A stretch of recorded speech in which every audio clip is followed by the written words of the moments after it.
Welcome into the best in paranormal podcasting. This is Darkness Radio. I'm your host, Tim Dennis. Folks, I know I say this a lot. I am extremely excited for today's show. I have gotten the privilege of, and I'm sure you have too as well, at home, of being able to watch a brand new show on Discovery. It's called Alien Encounters Fact or Fiction.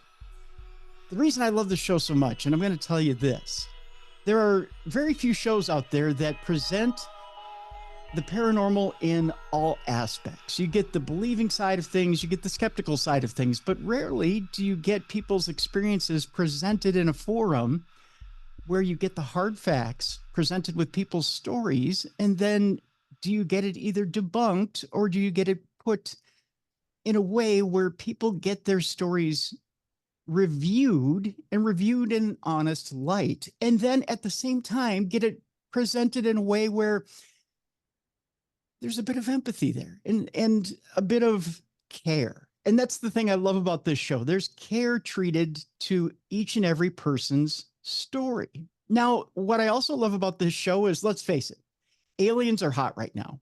And it is a hot topic in the paranormal. So really, I think Discovery's hit a home run with this. We have Mitch Horowitz with us today, the co-host of this great new show. And I want to sit down with Mitch today and really delve into this show.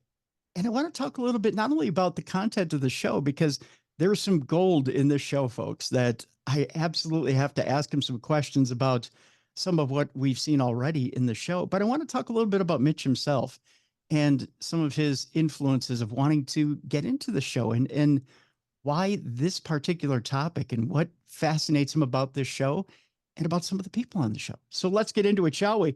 Mitch Horowitz is a Penn Award-winning historian, former vice president at Penguin Random House, and one of today's most literate voices on occultism, mysticism, and the unexplained, with bylines in the New York Times, the Washington Post, and the Wall Street Journal, and appearances in Sundance premiering movies, popular TV docuseries, and award-winning documentaries, as well as on CBS Sunday Morning, Dateline NBC, NPR's All Things Considered, and other major media. Mitch illuminates outsider history, explains its relevance to contemporary life, and reveals the longstanding quest to bring empowerment and agency to the human condition. His reporting has called attention to the worldwide crisis of violence against accused witches. He is widely credited with returning the term New Age to respectable use, and is among the few occult writers whose work touches the basis of academic scholarship, national journalism, and subculture cred. Mitch is also a former writer in residence at the New York Public Library and the Penn Award-winning author of books including Occult America, One Simple Idea, The Miracle Club, Daydreamer Believer, Uncertain Places, and Modern Occultism. Again, he has a long list of let's just say, Mitch, a long list of credits that I could go over and over and over again, but let's welcome him in. He's also the host of the show we're talking about today, which is on Discovery, Alien Encounters Fact or Fiction. Welcome into Darkness Radio, my friend. Thank you. Great to be here, man. First of all, I want to start a little hot. Let's start off with this question. That's this. Luis Elizondo comes out recently and says, first of all, I'm scared for my life, my very life, because you can't take things to the government. You just can't. I can't take things to the government because if I do, I am not safe. Representative Tim Burchett comes out and says, I can't protect him. Yet people can come to you and Chrissy Newton, your co-host, and put it on television, and it's absolutely safe.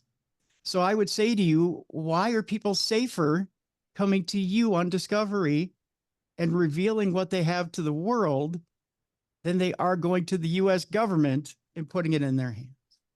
Well, they're certainly safe in the sense that they're going to be treated like mature, responsible adults. And I'm absolutely adamant about that, regardless of whether we validate their experience as being unidentified, regardless of whether we describe their experience as mundane, as a misunderstanding, and we do both, and there are emotions around both.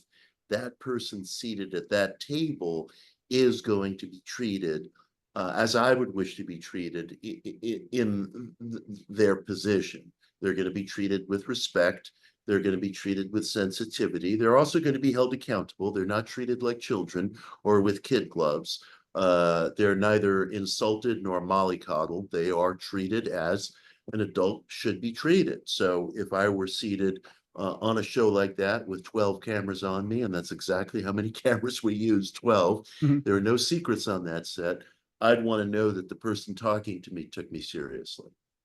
And you do take everyone seriously. And again, I stated Mhm. this before the show, and I want to state this to everyone here, and that's this. I love the fact that not only is there empathy here with every single person you sit down with, and as you just stated it, there's respect. I find that on some paranormal shows, which will go unnamed, it doesn't seem like there's that respect there. It seems like Absolutely. Yeah. it's just a case. It's one case and we move on to the next case, and your material for the show.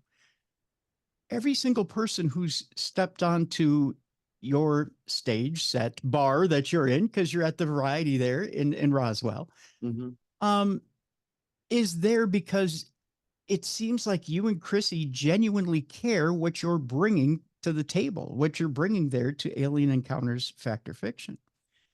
You know, there's two pillars to that, and I want to touch on both. I Sure. remember years ago, I was writing for a positive thinking magazine called Science of Mind, and they wanted me to interview an author named Bill Urey, who's the co-author of a very famous book on negotiation called Getting to Yes. And frankly, I wasn't looking forward to it at all because I thought to myself, this guy is going to come on and we're going to talk about stuff that works in principle but doesn't work practically when you're on the basketball court. Mhm. And I thought, it's going to be boring. But he blew me away because he said he had been doing a project on violence in prisons. And he said the number one trigger of violence in prisons, and it's overwhelming among all the cases, is that someone feels disrespected. That when there's a sense of disrespect in a high tension prison environment, it's not infrequent that that breaks out into violence. And it's such a simple idea, but such a revolutionary idea. And I've taught it to my own children growing up here in New York City that, you know, if you want to stay safe on the street, yes, you have to be alert. Yes, you know, there are certain rules you have to follow. And one of those rules that children are not sufficiently taught, and as evidence of this, I will point to TikTok or Twitter, Mhm. is that you have to respect people, that people have a very deep-seated trigger in feeling like they're being respected as an adult. And so that was a principle that speaking with Bill Urey turned out to be a revolutionary versus a boring experience Yeah. because I heard that there was an application of these ideas that went beyond the theoretical or went beyond principle that doesn't work on the playground, so to speak. That's one leg of it. The other leg of it is I'm a huge admirer of the now deceased psychiatrist John Mack, who was a trauma specialist at Harvard, who became famous and within academia infamous Mhm. for interviewing people who recorded abduction experiencers, people who felt that they had been abducted by a UFO or some other force. And Mac's conclusion was that using his tools as a trauma therapist, he determined that these people who came to him were telling the truth, that they had no signs of what we would colloquially call delusion or psychosis, or certainly subterfuge or fakery. And his attitude was more or less, look, I'm using the tools of my trade. If you're not happy with my answer, you can go to a different clinician.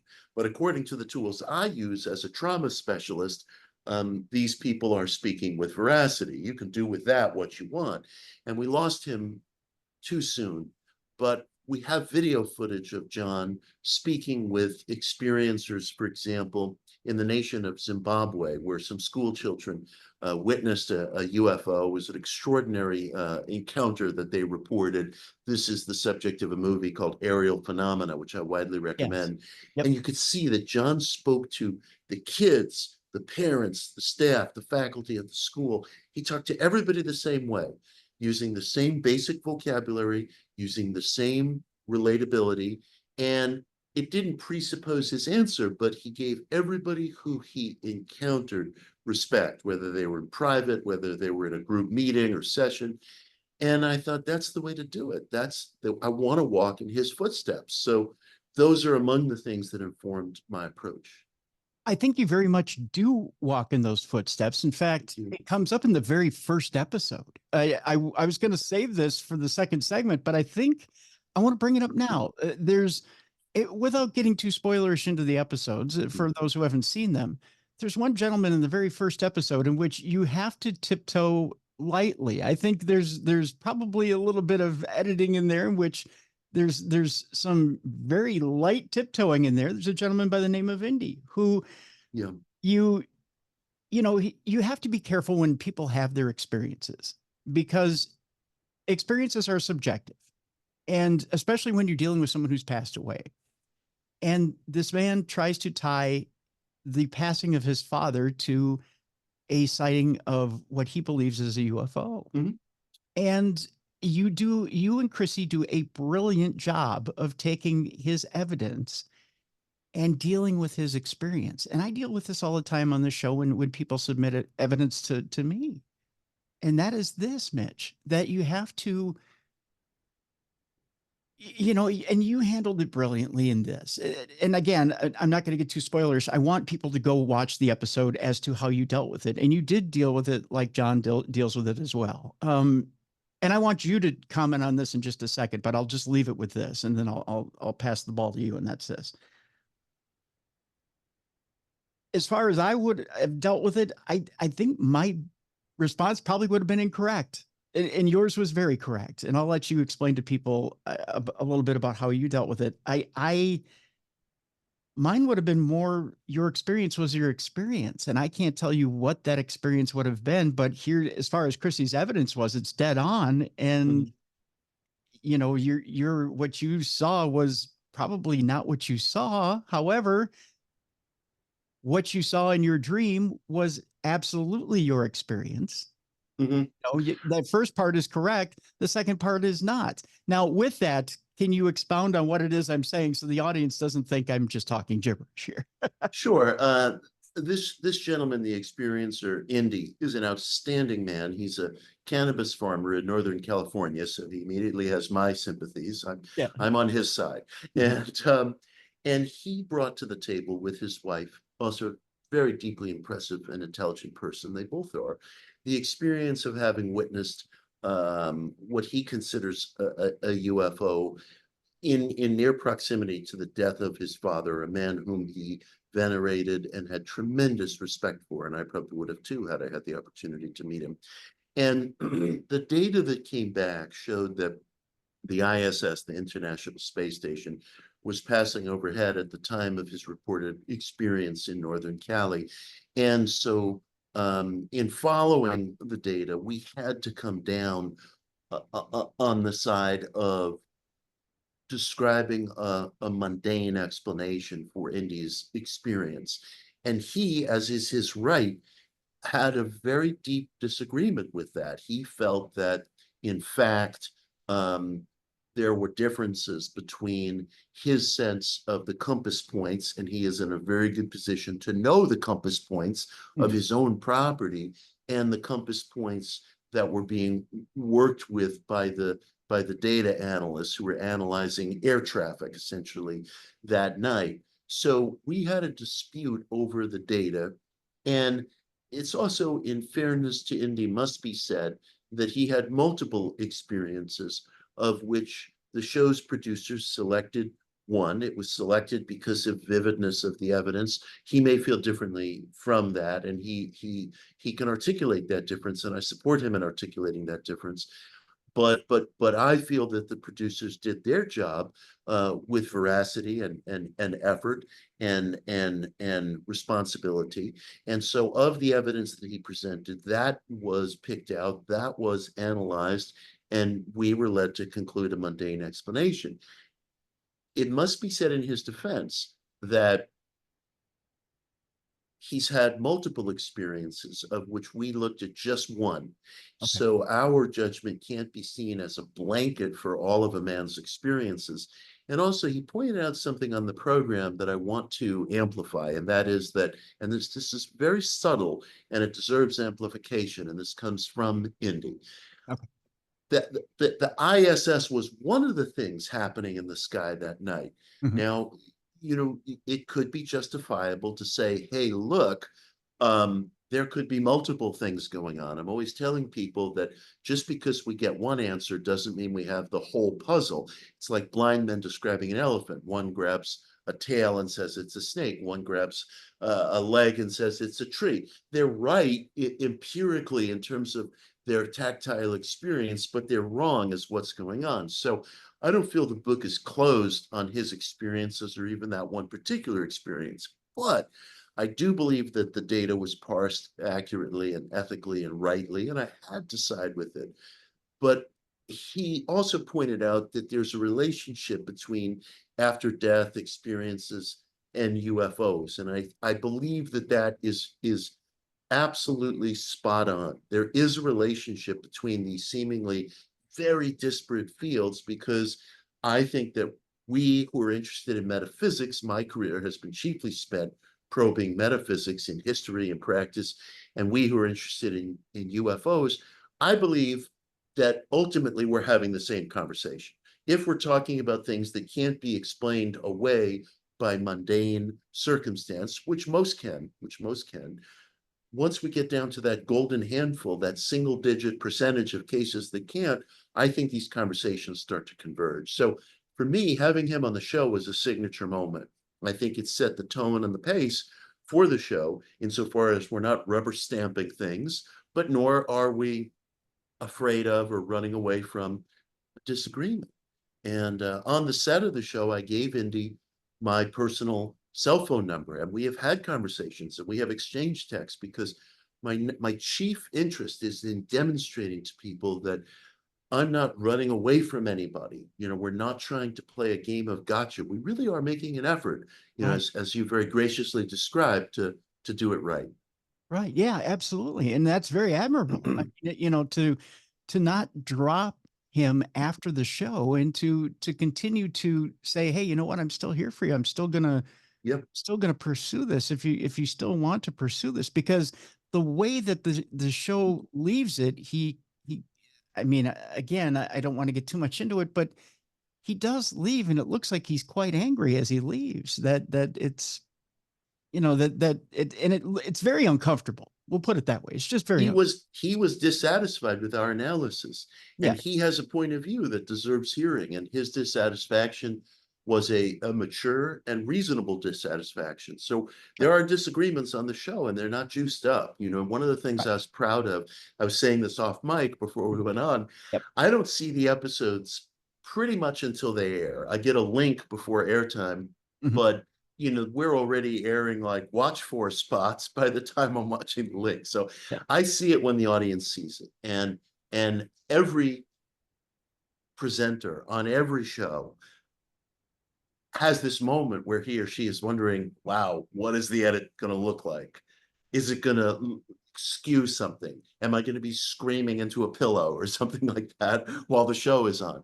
And as I was saying off mic, the first 3 episodes I've seen demonstrate exactly what happened in the room. It's shorter, it's more condensed. Indy's case, we were probably in the room for about 2 hours. Mhm. But as far as I'm concerned, it shows what occurred, what the point of view was of the different players. I don't think anybody is given short shrift. So anyway, I'm Yeah. speaking broadly about the show in general at this point, but by and large, what you see on camera is what occurred in the room. And that's fine. All you have to do is paint with broad strokes. You don't have to get everything that happens in the room by all means, and you don't have time to. So No time to, that's what you have to get to. Although if the public is interested in that, I'd be happy to do an 18-hour show and we Yeah, can all hang together for extended periods. right. And that'd be wonderful. I mean, I'm sure there are plenty of people who'd love to see it, but I'm sure there are plenty of people that, at that point would want to drop off at some point and probably wouldn't want the entire 18 hours. I'm curious with that, with your background and with the occultism background, I'm curious as to, and with Chrissy's background as well, with the technical background and the scientific background, if there ever is in these multiple hours where you're sitting with a client, is there ever a point where, and keep in mind, I don't expect Springer like fireworks to be happening between the two of Right. you, but are there ever those moments where maybe it is a little tense, where the two of you are looking at each other like, I know what's on that paper, and I know there are analysts here that are saying this is the concrete evidence, but you and your knowledge and your extensive knowledge at that is saying, you know what? I have my knowledge I'm bringing to the table, and that, although that's concrete, I'm sitting here listening to this credible witness, and my gut's telling me that what's on that paper isn't necessarily so. Do you ever have those Yes, moments where you're going back and forth? absolutely. One such moment actually appears in episode 3. It's the most recent episode Huh. that aired apropos of our talk. There was a lobsterman named John Levitt from Maine. Mhm. Um, and John and some friends of his had an experience several years ago on Richmond Island, which is a very beautiful bucolic island off the coast of Maine, with orbs of light that exerted what felt to them like a physical force. And this was several years ago. Nobody had their cameras out. It was during a camping trip. It was disorienting. It was terrifying. John speaks about it in tones of real verisimilitude. And because he brought no evidence to the table, there was no physical evidence, journalistically and analytically, Chrissy had to come down on the side of this not being what we would call a UFO, this not being something that she was prepared to classify as unidentified.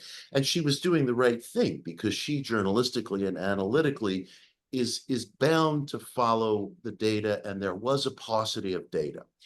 But I had a difference insofar as I also tried to consider the nature and the credibility of the witness, just as a member of a jury would with somebody up on a witness stand. And I'm asking myself about the background of this person, the call it subjective, but the character and the solidity of this person, the emotion that they're showing or not showing.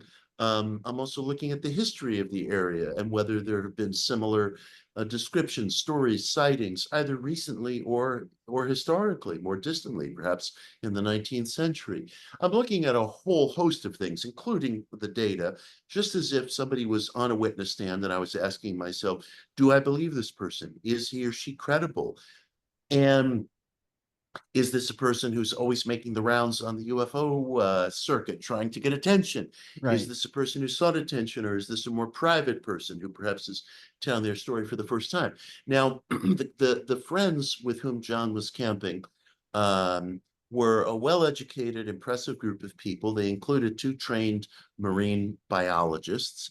John, as a lobsterman, knows the lay of the land. Like Indy, he's no stranger to this territory. Mm. He's not, he's out on a boat on high seas where if your eyes play tricks on you, that can be your life. It's no joke. Yeah. You learn to think critically, or you probably don't last very long.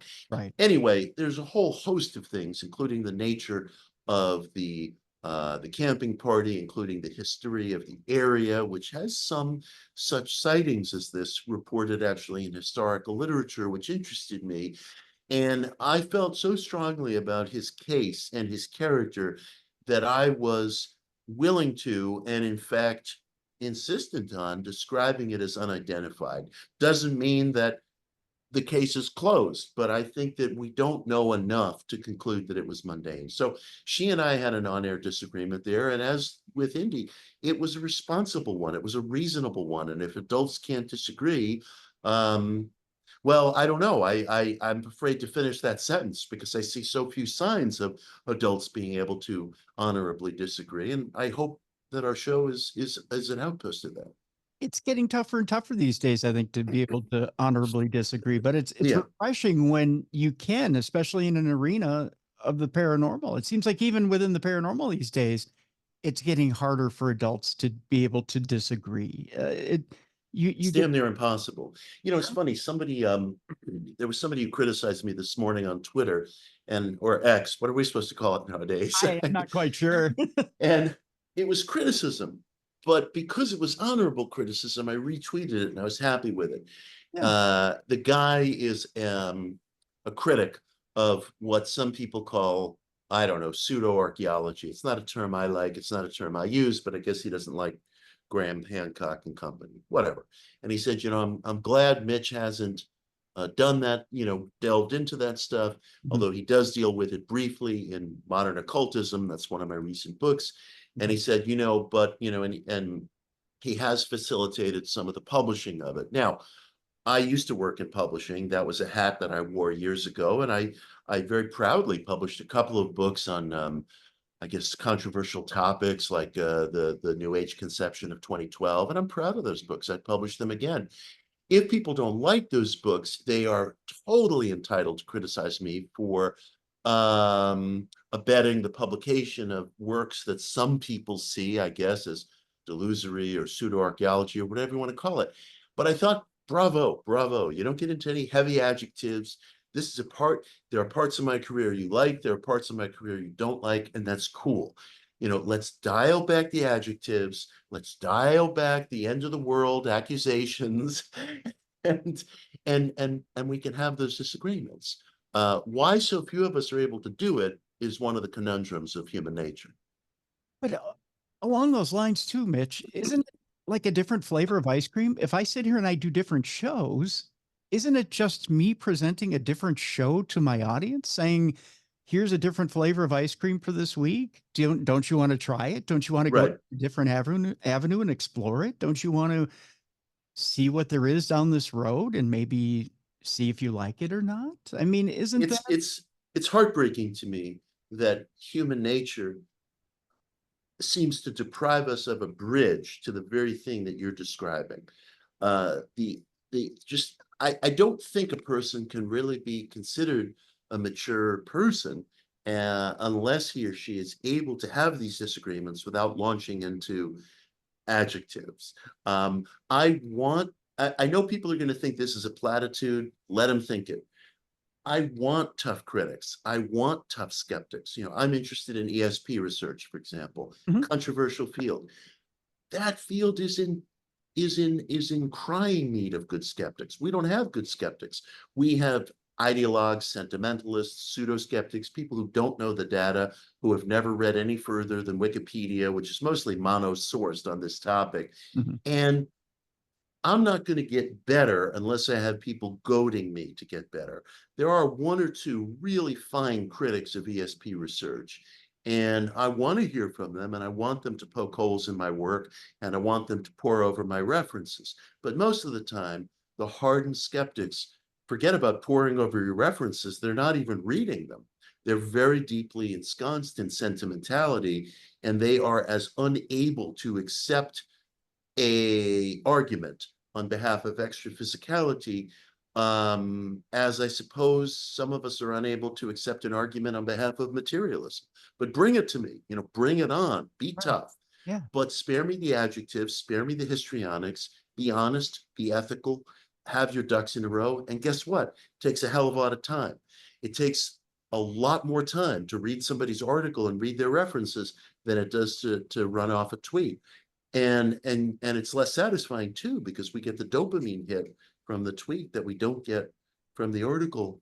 And I hope, I really, really do hope that if someone could, for example, dispel a piece of cherished research that speaks to my interest in ESP or that speaks to my interest in UAPs, I hope intellectually and emotionally I would digest it. And damn me if I don't. I don't belong on podcasts like this one. I don't belong presenting to the public.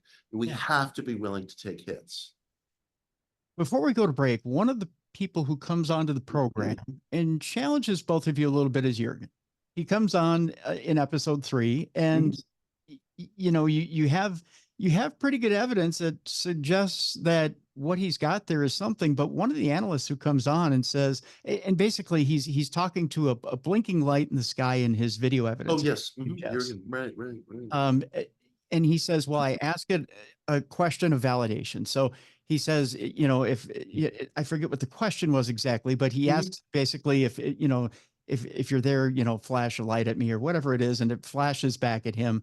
And that's his validation that what he's talking to is a UFO. So one of the analysts comes back and says, well, couldn't this be a piece of space debris that basically turns and flashes back at you? Which is a valid question. Yep. An absolute valid question, which Chrissy delivers that question to him, and he says, well, this thing that's traveling through the sky is traveling upward, which he comes right back and delivers a very valid question right back to her. He's right in there, give and take, brilliant give and take back and forth. I think most people that are sitting in front of a camera that, first of all, they get a little starstruck. So they're not in their right mind. They might be a doe in the headlights, so to speak. Yeah. They don't really realize where they are at that time, and they're not really thinking ahead, and they're not really realizing what it is that you're presenting to them. And they're not of a cognitive mind to fire back. Jurgen's not there. He's thinking about the evidence. He's thinking about what you're presenting him, and he's ready to fire back. So he's giving you a good give and take, and he is of a believer standpoint. So when Chrissy is giving him what he wants, he's with it, and he's saying, yep, you're validating me.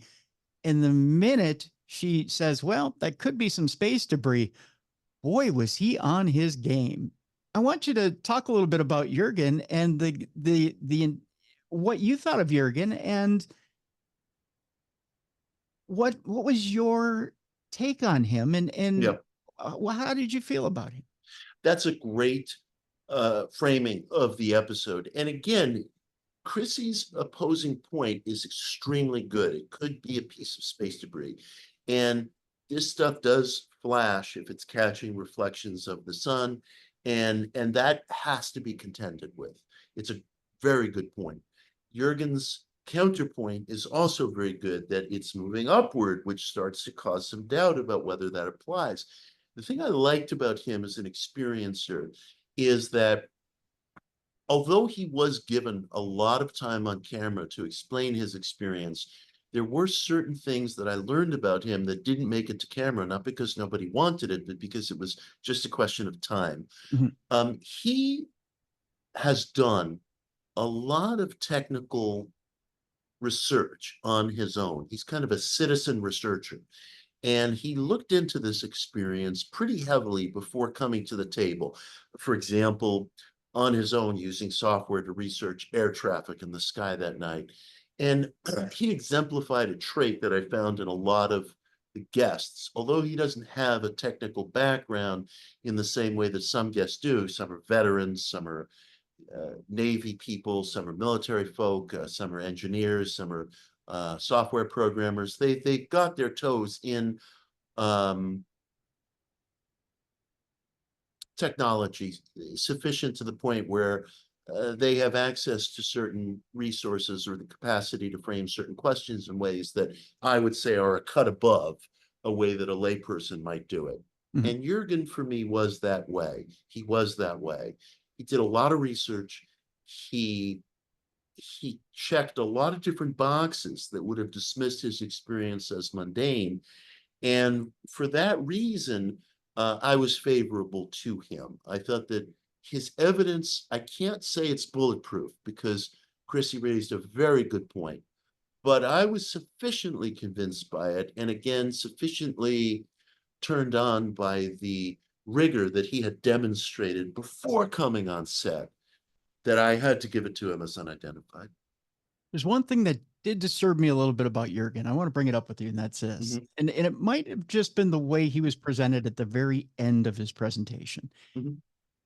He states that he gives up everything, basically, to move out to Sedona, and he gives up his job, and he says that he's started this hunt now to have more experiences, and that he's going to keep seeking out UFO. But to me, and this is this is what disturbs me about this. When someone gives up something because they have an experience with something and they want more and more and more of it, they get that dopamine hit and they decide that this is what I'm going to dedicate my life to. Yeah. This is what disturbs me, Mitch, about this, because to me, it's like if I go out in the woods and I have an experience where I see a black bear and I decide, you know what, this is just part of nature, because let's face it, these aliens are part of nature. Okay. They fly around in the skies, whatever they are, they're part of our universe. Right. And there's nothing we can do to stop having an experience with these things. Okay. If we have an experience with them, we have an experience with them. So it's like if Jurgen goes out in the woods and has an experience with a black bear and says, I'm going to quit my job, I'm going to move out in the woods, and I'm just going to stay there until I see another black bear. Why give up your life for this? Yeah, I hear you. He's a countercultural dude. You know, he has a mohawk, you know, again, a guy with whom I immediately sympathize and like. And he marches to his own tune, which I also applaud. It wouldn't be my personal way. If I had a UFO experience, if I had I don't know, let's say an ESP experience, I don't think I would go looking for further such. That's my character. That's who I am. Look, people like to go to these conferences and trade experiences. Mm-hmm. It's not for me. You know, it's not my way. Right. And people often ask me, what paranormal experiences have you had? I suppose I could say I've had some, but they're not the kind of thing that anybody's going to make into a movie anytime soon. I mean, We're not talking fire in the sky type territory. We're talking J.B. Ryan type territory, you know, with like ESP Center cards. Not the most romantic experiences that a person could have. And, you know, I was saying this weekend, I was at this UFO Fest in Roswell where we were actually presenting an episode of the show. William James, the great American philosopher, wrote in his journals, he said, you know, I despair of the fact that I seem to be one of those people unable to allow the door of the psyche to just fly off its hinges and allow these experiences to just come in, whether it's extraordinary healing or ESP or after death. And I thought to myself, I'm exactly that way, which is why I venerate James and I really identify him as a hero. I'm exactly that way. I too have one of those psyches where the door doesn't fly off the hinges. I've had very few experiences, but I believe from reportage, history analysis, data analysis, and I dig very deep into this in ESP research, for example. Mm-hmm. I believe there's verity there. And James's approach was, yes, the evidence is such, the testimony is such, the experiences are such that I believe there's verity there, even though I'm not on the playing field myself having those experiences. I am researching, reporting on, and relating those experiences. It wouldn't be my approach. I don't want to be known as a professional seeker of this or that experience. I describe myself as a seeker, undefined. Right. And I'm willing to get it right. I'm willing to get it wrong. I'm willing to be uncertain. It wouldn't be for me. I dig him, but that would not be my approach. All right.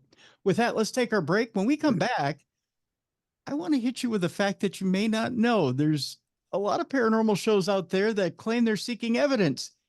You may have actually been the first show in the history of paranormal shows to actually find it. Right on. We'll talk about the actual physical evidence that you and Chrissy find. Oh, this is going to be fun. This is going to be fun. Yeah. Show of just the second show of your series. We'll talk about it when we come back. Mitch Horowitz is our guest. The show is Alien Encounters Fact or Fiction. It's on Discovery.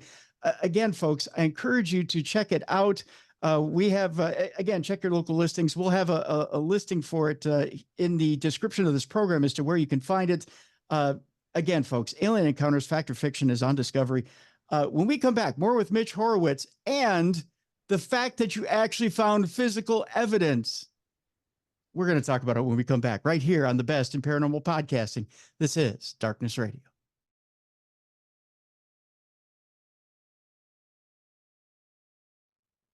Welcome back to the best in paranormal podcasting. This is Darkness Radio. I'm your host, Tim Dennis. My guest is Mitch Horowitz. He is the co-host of Alien Encounters, Fact or Fiction, an amazing show, folks. Chrissy Newton is his co-host. Again, a balanced look at when people bring in their evidence to you. There at the Variety in Roswell, New Mexico. I haven't asked you this. I know we haven't gotten down to basic questions about the show. I'll ask you a real basic question about the show. I know Roswell, New Mexico is kind of, you want to say the granddaddy of them all, the birthplace of where aliens really did or were discovered. Although technically, 10 years before would have been the first alien crash site? Well, let's see. I guess Roswell was 47. A lot of happened in 47. Yeah. Arnold and Roswell and sightings over LA, DC, New York. I view Roswell as the Amityville of UFOs. Yeah. Amityville, as many of your listeners know, is this quiet, perfectly nice town on central Long Island, which is forever synonymous with haunted houses. Roswell is forever synonymous with UFOs. Same deal. Yeah. What made you decide to center it in Roswell? Why not say out in New York? Why not somewhere else to take this type of show? It's interesting. The producers were first looking at a town immediately outside of the infamous Area 51. And there's a bar and restaurant there called the Little Alien Inn. Yes. The Little Alien Inn. Yeah. It's really very good. I've eaten there. I've hung out there. And it's the perfect spot, but it's really rural. I mean, it's desert terrain, and there's just not the infrastructure for electricity, gas stations, motels, driving proximity to a nearby town. You got to drive 30 miles if you want to go buy milk. And so it just wasn't possible logistically. But so then they saw Roswell and thought, well, this is the titular UFO capital of the world, and they wanted to station it in a real working class bar, a watering hole, and they found the Variety, which is a great place. And of course, everybody in town, or every second or third person has a story, because they might come from the military, they might come from a military family, they have roots there, and there are weird stories that abound, and people are not kidding. It's a perfect setting. I mean, the Variety just is a perfect stage for everything. It really is. Also, there's no food served there. They wanted a place where there was no food. They wanted a real watering hole. So you can order food when you're there, but you come to the Variety to drink. That's perfect. That is perfect. So what's more perfect than you're in Roswell and you come across, is he a geologist that you run across? Frank Kimbler, yes, he's a geologist and a professor of earth science at New Mexico Military Institute. And Frank claims he brings you a little piece of metal and claims that he's gone over the Roswell crash site and claims he has evidence from the crash site. Yeah. When I first heard about this from the producers, I thought, oh God, this is going to be so embarrassing. I'll never be able to show my face at the Theosophical Society again, and yet it's really an extraordinary piece of evidence. And this is the story. Frank, as I was referencing, is a trained geologist and professor of earth science at New England Military Institute. He is a Roswell enthusiast, so he got himself a teaching job at the Wright College. It's because it's right there in the heart of town. And Frank combed over the crash site and found some particles that he identified as being uniquely old and bearing markings that immediately dismissed the possibility that they were pieces of trash or just ordinary debris, of which there's plenty out there. Yes. And the first thing I said to Frank, and you'll see this on the show, is, look, this is the most famous alleged UFO crash site on Earth. Wingnuts, scientists have been combing over this place for years. If anything ever happened there and it was covered up by the so-called men in black, that's another coterie of people who have been combing over this place. How on earth, after 75 years, could you find any material evidence if, in fact, anything happened at all. And he explained to me the nature of a debris field and how things get buried under layers and anthills and so forth. And it's quite a real phenomenon. And he found these particles. And we tested one of these particles and found, and I want to say this very carefully because it is really remarkable and it's really strange. It's genius. The particle which showed signs of both manufacture, impact, and explosion is composed of pure aluminum, which is one of the most bountiful elements on Earth, but it is never used in manufacturing, certainly not in the manufacturing of any kind of aerial machinery or any other kind for that matter, because it's not sufficiently stable. It's not a compound. The aluminum that we use, the aluminum that's in your kitchen, the aluminum that makes an aircraft, the aluminum that makes a bicycle is compound aluminum because pure aluminum is too flexible and unstable. And yet this aluminum fragment distinctly showed signs of manufacturing, impact, and explosion. What the hell was it doing there? And Frank further elucidated on the point this weekend at a lecture that I was fortunate enough to attend. And he said, in actuality, the report went further than what we were able to examine on air. The surface of the fragment is, in fact, pure aluminum. 10 microns below the surface, according to Frank, and I haven't seen this data, so I'm quoting him, appears a 6000 series compound aluminum, but it's of no known character that's used in manufacturing because in its chemical nature, it's too thin. It's too thin. And there were other tests that we didn't do because they were too expensive. One test, which I think would probably be considered definitive as to whether this material was off-world or terrestrial. And by the way, when I say off-world, this isn't Jules Verne territory. There's lots of off-world stuff. I'm wearing moldavite on my pinky ring right now. That's from a meteorite that crashed in Central Europe. Determining whether this stuff is off-world would require a radiation test, which costs $7,000 and would destroy the sample. We didn't have the $7,000 in our budget to do that test. It's not an outrageous sum of money, but it's significant enough so that somebody, a school or a show or somebody has to step up to do it. So we didn't do that. But holding this in my hand, I felt shivers. I felt the way people must have when they held the first moon rocks in their hand.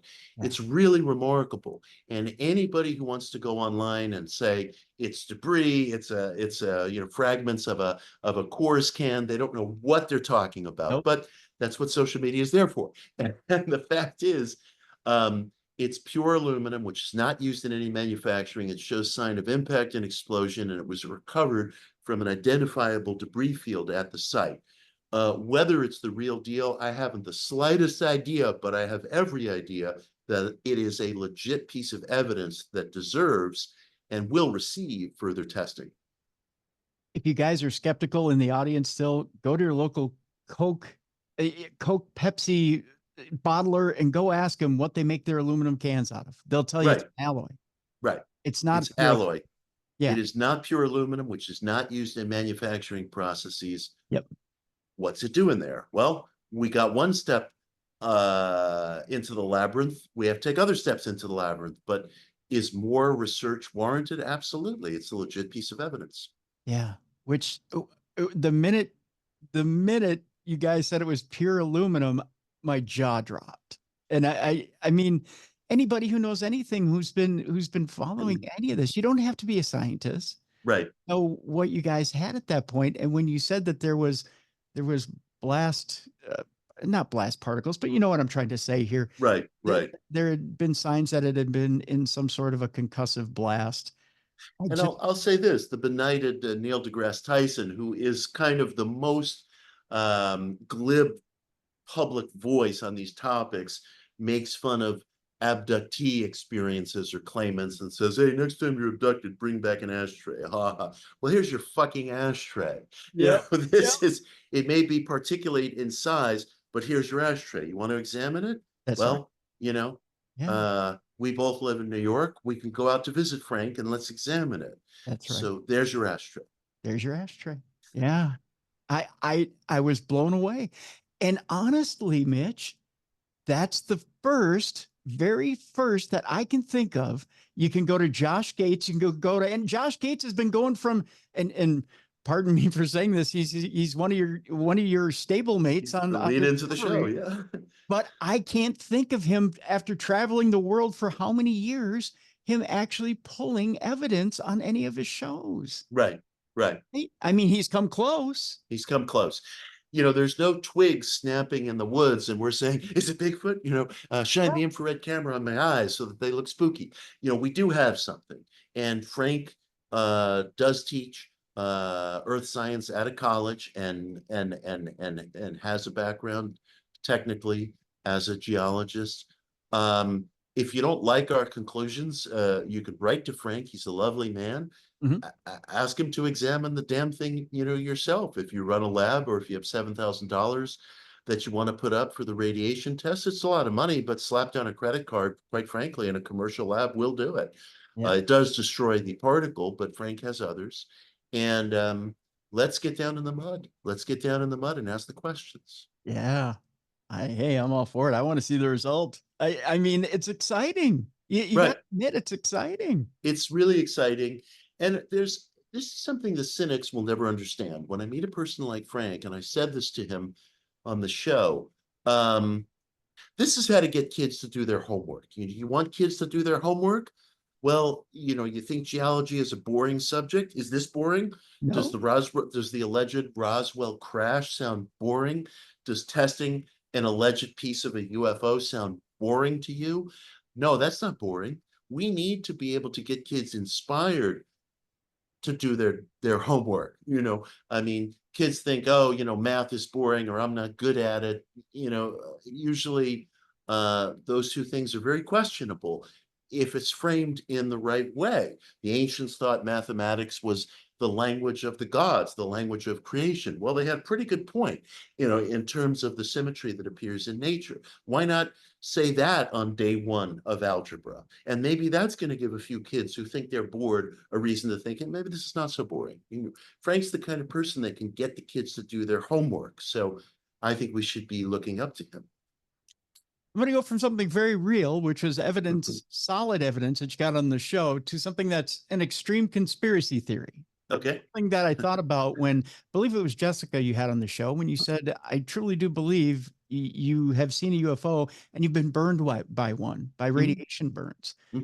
Something dawned on me as I'm watching her case, and you cross-referenced government documents that said that others have had this exact same experience. And I've read news stories on this very show about people who have interfaced with craft and been burned by these craft as they've approached and touched these craft. But then something else hits the old noggin here, Mitch, and that's this. There's a little phenomenon known as Havana syndrome. Yeah. And Jessica talks about being followed by certain things in the show. And I started thinking of alternative things like Havana syndrome. And the one question I had for you is, did Jessica ever mention being a government employee, or possibly, as she's talking about being followed by craft, I'm thinking being followed by aircraft and not necessarily UFO? And did this ever come up that maybe she was a victim of Havana syndrome? It didn't come up, but it's a good point insofar as, look, unidentified means unidentified. It could be a form of terrestrial technology that we just don't know about. And that we always want to venture the most romantic possibility. Extraterrestrial, interdimensional, could also be classified, and we just don't know. Now, her story touched me for and you were alluding to this. The Department of the Defense Intelligence Agency in late 2009, early 2010, released a report that's been recently declassified, which states very plainly that Air Force and naval personnel have evinced radiation burns on their bodies after flyover by aerial objects of unknown technology. I'm very closely paraphrasing the report. Yeah. And when I read this, I was utterly shocked because it's gotten so little attention in the mainstream news media. USA Today reported on it, and in Britain, the Daily Mail reported on it. I haven't seen any other mainstream coverage. And this to me is almost as significant as the UAP story that made it to the front page of the New York Times in 2017, thanks to Leslie Kean and her collaborators.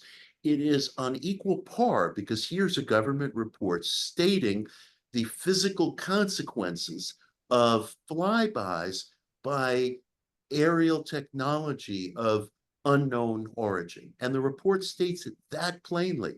It is a concession in a classified intelligence report of UAP phenomena, whatever it may be. So again, there's your ashtray. You want your ashtray? Well, here's a second ashtray. Have a good time. Yeah. Yeah. I mean, I simply was gape-jawed because when I first got that report, I don't remember, frankly, who sent it to me. I thought, I'm being hoaxed. This is bullshit. But then I looked into it and I said, no, it's a real deal. It's declassified, presumably through a FOIA request. And now that it's been declassified, we see we have something on the books going back nearly 15 years in which the government is very plainly laying out the physical, empirical evidence and consequence of flyovers by unknown tech. It's as real as it gets in terms of evidence. We don't have any conclusions about what this unknown tech is. We don't have any conclusions about the nature or the quality of the report. These are all open questions, but do we have evidence? It's evidence that would stand up to submission in any trial, in any courthouse in this country, forensically. One of the things that never came up in the AARO meetings was the fact that people had been injured by UFO and UAP. Yes. It never got that deep. I mean, right. Kirkpatrick never bothered. He never wanted that evidence. I guess I would ask you, is it because it's that damaging? Is it because if he gets into that, you open up a whole new can of worms? What's your opinion? It's very difficult to say. People are managing their reputations, and there are some things that they simply don't want to discuss or put their byline on or air because they think I'm going to look like a crank. This is going to be career ending. I mean, I vividly remember if as recently as 15 years ago, you were speaking about witnessing a UFO, you were thought of as a nut. Didn't matter that Jimmy Carter reported one. Didn't matter that Ronald Reagan reported one. You were treated as a nut. And it's so limiting. It's so truncating of inquiry. I remember years ago, Jimmy Carter published his memoirs. And in his memoirs, he spoke very ingenuously about some successes that the CIA had had with its so-called psychic spying program, which Bill Clinton cut the funding for, unfortunately. And Carter wrote about this in his memoirs. He's spoken about this with students in Atlanta. And I remember Gary Wills, of all people, who is sees himself as a right proper voice for religion in the public square, excoriated Carter in the New York Review of Books. Said this is a perfect example of Carter's gullibility, of his ingenuousness. How do you know? Have you done the first leaf of research into ESP research? I hate to ask that rhetorically because I know the answer and he knows the answer.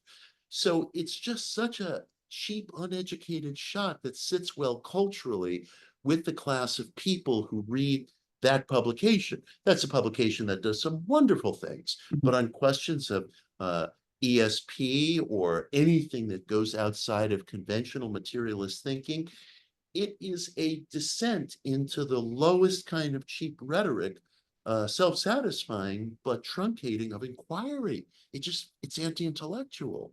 And so discursively, I'm trying to respond to you by saying that even an august figure like President Jimmy Carter is excoriated for saying we had some successes, we had some good hits with this psychic spying program, which doesn't seem very flamboyant to me, but it is to Gary Wills. And so look at how difficult it must be for the rank and file person, whether a journalist or whether an army officer, a contractor, or whomever, to go down this path of query. It's career killing, and it still can be. Right. As we start to wind down here today, there's an interesting scenario. And I want to wrap this into a potential phenomenon we may see this season. We may not, but you have a gentleman on the show who brings you a cast. And I'm not going to spoil anything unless you want to spoil it.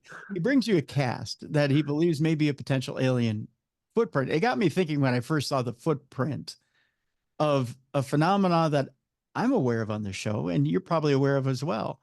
I won't tell people what the footprint is. We'll leave it for them to watch. But it got me thinking when I first see a footprint, we start thinking about things like Bigfoot. And on this show, we've interviewed people that have made the connection between aliens and Bigfoot.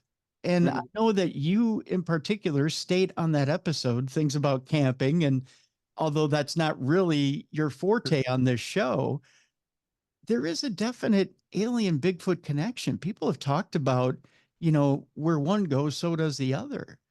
Do you anticipate maybe running into one of these cases where someone says, I see something in the sky, and all of a sudden I'm hit with this creature that's 8-9 foot tall, and he's hairy and he's in front of me?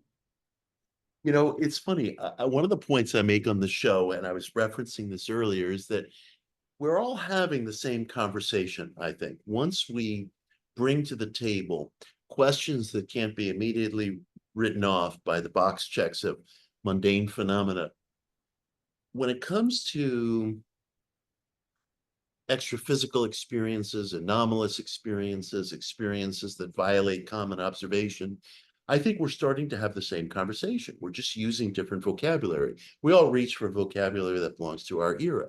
One of the points I made on the show, it'll be in a future episode, is that arguably the best ever literary rendering of a Bigfoot story came from the pen of none other than President Teddy Roosevelt, who in 1893 wrote a book called The Wilderness Hunter about his experiences big game hunting. And he writes about hunting in the late 19th century on the Montana-Idaho border, which was real wilderness, a hardcore wilderness.